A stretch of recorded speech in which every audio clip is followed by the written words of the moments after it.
So, we know that Sam Raimi's Doctor Strange in the Multiverse of Madness is coming our way very, very soon, but one of the most interesting aspects of the amazing trailer that just dropped at the Super Bowl was the fact that the Illuminati seem to be making their way to the Marvel Cinematic Universe. You're likely questioning who or what the Illuminati is. Well, fret not, my friends, because that's what I'm here today to help you with. As I'm Jules, this is WhatCulture.com, and this is the Illuminati in the MCU Explained and what to expect. Number 10. The comic book roots. So like so many things in the MCU to date, the Illuminati has its roots deep within the pages of Marvel Comics. While a group such as the Avengers have been around since 1963 in the comic world, the Illuminati is a more recent creation. To be precise, it would be July 2005's New Avengers number 7 where the team first loosely came together. Created by Brian Michael Bendis and Steve McNiven, the Illuminati joined forces in the aftermath of the Kree-Skrull War, which caused absolute chaos and carnage on Earth. Realizing this war could have been prevented, certain superheroes got together to propose what is essentially a secret United Nations type organization designed to help stop such threats from rearing their head in the future. The initial meeting of the Illuminati takes place in Wakanda, with Black Panther present to represent that nation, Namor representing Atlantis, Black Bolt representing Inhumans, Iron Man representing Avengers, Professor X representing Mutant Kind, Mr. Fantastic representing the Fantastic Four, and Doctor Strange in attendance due to his role as the all-powerful Sorcerer Supreme. Number 9. The Rocky Beginnings.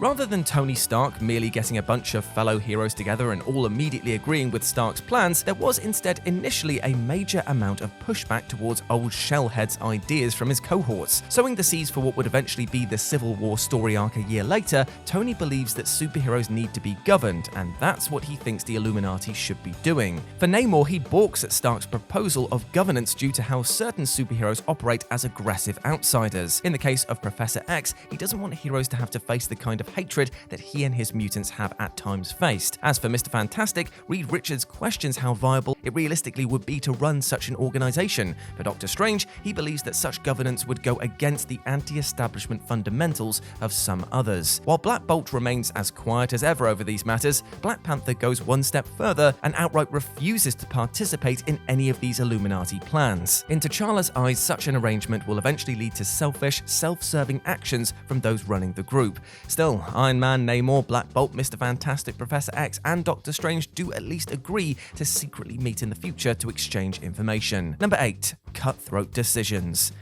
In their minds, the Illuminati are always making the correct decision for any situation, thinking of the greater good and serving as the moral compass of any issues that rear their head. Unfortunately for the Hulk, though, he was viewed as one such issue. As part of the lead-in to 2006's Planet Hulk storyline, the Illuminati boldly decided to exile the Hulk into outer space. After the Jade Giant had caused a heap of destruction in Las Vegas following a gamma bomb explosion, the Illuminati used a life model decoy of Nick Fury to trick Hulk up the stairs to supposedly fix a troublesome satellite. Once in that satellite, the device turned into a vessel that shot the world breaker off to what was intended to be an unpopulated planet. Getting lost on the way to that planet, the ship instead landed on the ravaged war planet of Sakaar, which is where we find the MCU's iteration of Bruce Banner doing his thing in Thor Ragnarok. While it looks like any such exiling of the Hulk is off the table for now in the MCU, this is just one prime example of the sort of cutthroat decisions that the Illuminati have been known to make. Number 7. Is this a secret invasion setup? In the comics, Secret Invasion was a huge crossover event that ran through the second half of 2008,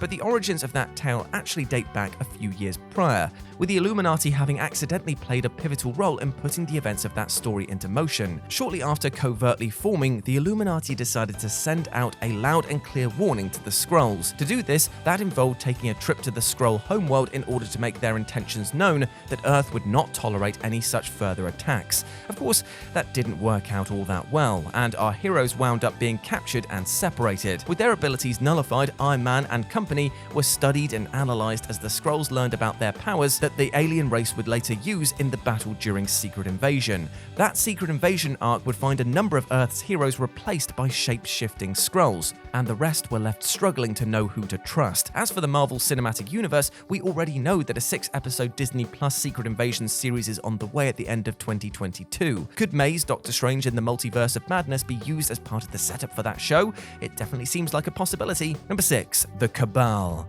Despite often coming across as self-righteous, arrogant assholes at times, the Illuminati is in theory a group of heroes whose intentions are meant to serve the betterment of Earth and its inhabitants. Following Secret Invasion though, comic book readers got to see an all-out villainous spin on such a team. Brought together by the ever-nefarious Norman Osborn, a group known as the Cabal was formed in a similar mold to the Illuminati, consisting of Osborn and his fellow supervillains Doctor Doom, Loki, the Hood, Emma Frost, and Namor. With the Submariner famed for how he's flitted from hero to villain over the decades, the idea behind the Cabal was for these rogues to meet in secret to exchange information and help each other out. Of course, villains being villains, the Cabal didn't last long, for all involved were actually scheming against one another as they looked to get one over on their cohorts. While it certainly looks like the Illuminati is coming to the fore in Doctor Strange in the Multiverse of Madness, it may well be that a take on the Cabal likewise makes its way into the MCU at some point down the line. Number 5. What will the MCU Illuminati look like? The Doctor Strange in the Multiverse of Madness trailer shown at the end of Spider-Man No Way Home was all kinds of brilliant,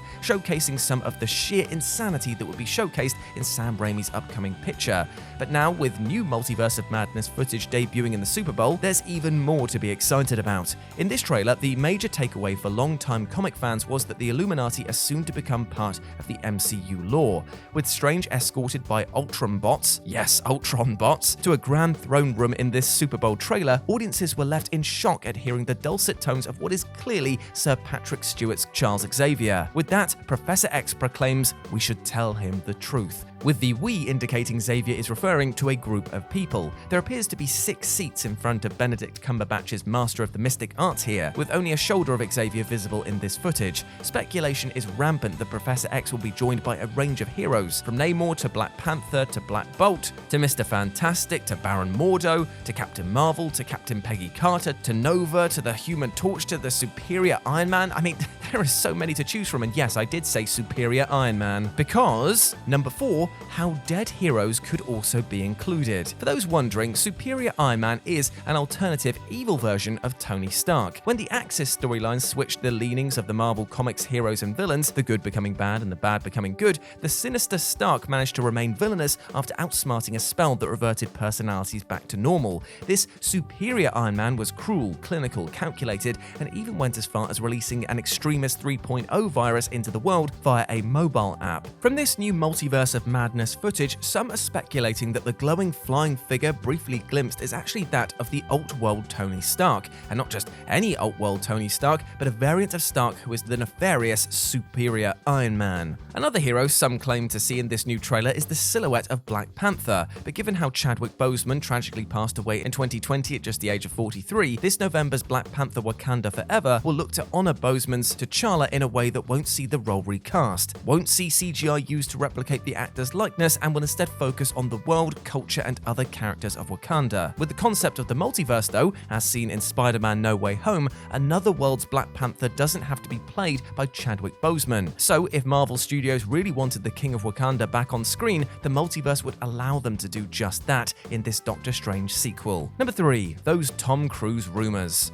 As fans, we love a good old dollop of rumor and innuendo, and one huge piece of speculation coming out of this Multiverse of Madness footage is that Tom Cruise will be playing none other than Superior Iron Man. Now, what is this speculation based on? Well, in reality, just a blurry shot of a glowing figure flying who, depending on how much you squint, may or may not have a goatee. Oh, and reported leaks from the film. In a fun piece of trivia, Cruise was actually in line to play the Armored Avenger years ago, with attempts made to get an Iron Man film up and running as far back as 1990. The late 90s saw Cruise show interest in producing and starring in a big screen Tony Stark offering, to the point that he himself commissioned Stan Lee and iRobot's Jeff Vinter to work on a script for that movie. There were tentative talks with the Mission Impossible star later down the line ahead of Iron Man finally hitting the silver screen in 2008. At this time, Cruise was reluctant to commit to the role. As alluded to though, there's zero confirmation right now that Tom Cruise is in Doctor Strange in the Multiverse of Madness, or that any variation of Tony Stark is in this film. Still, that hasn't stopped the speculation of this running wild. Number 2. A Monica Rambeau spotting?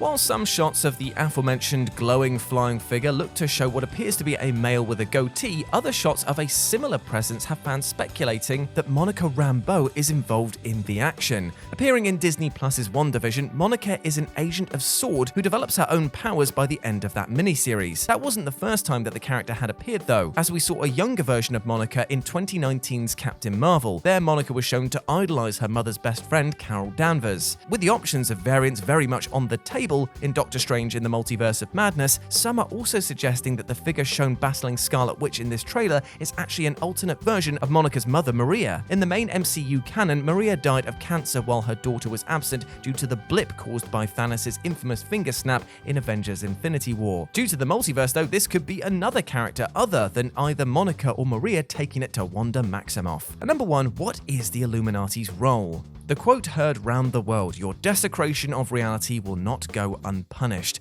That is a line spouted by Baron Mordo during the latest trailer for Doctor Strange in the Multiverse of Madness. From what we've seen so far, it appears his meddling with the multiverse has had Strange taken to the Illuminati. The larger question is though, will this group be friends or foe to the master of the mystic arts? Some believe that the MCU Illuminati is made up of heroes from multiple dimensions. Others believe that the group will be the villains of the film, driven forward by an erratic, all-powerful Tom Cruise version of Iron Man. And then there are those that think the Illuminati will be there to help Doctor Strange stop a certain other threat. Depending on what you believe, one rumor is that the other threat in question is actually Elizabeth Olsen's Wanda Maximoff. This is purely speculation right now, but some purported leakers claim that Scarlet Witch is the main villain of this Doctor Strange sequel, with her scouring the multiverse to be reunited with Vision and her 2 sons, and the Illuminati come to Strange's assistance to help him stop her. Ultimately, it remains to be seen the exact role of the Illuminati in the Multiverse of Madness and the greater MCU moving forward, and it also remains to be seen which members will make up this cinematic take on the group.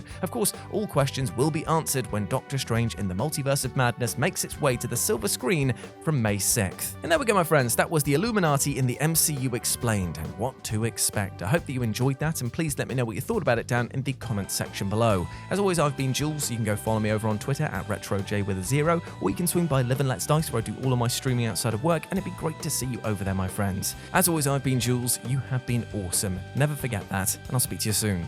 Bye.